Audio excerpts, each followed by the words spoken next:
নমস্কার বন্ধুরা, বাসন্তী কিচেনে আপনাদের স্বাগত। আজকে আমি নিয়ে এসেছি আপনাদের জন্য একটি নতুন রেসিপি, লেবু পাতা দিয়ে ডিম কষা। চলো রেসিপিটা দেখে নিই।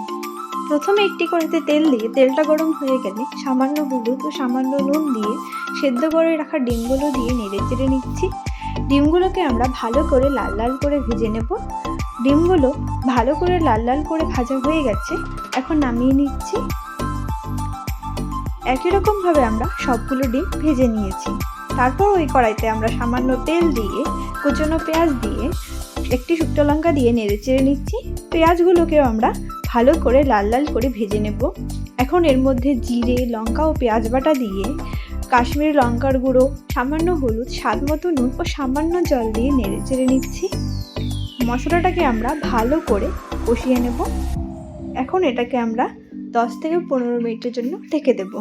15 মিনিট পরে ঢাকনাটা সরিয়ে দিয়ে আবার এটাকে আমরা নেড়ে চেড়ে নেব। মশলাটা ভালো করে কষানো হয়ে গেছে, এখন এর মধ্যে সামান্য জল দিয়ে নেড়ে চেড়ে নিচ্ছি। এখন এর মধ্যে ভেজে রাখা ডিমগুলো দিয়ে নেড়ে চেড়ে নিচ্ছি।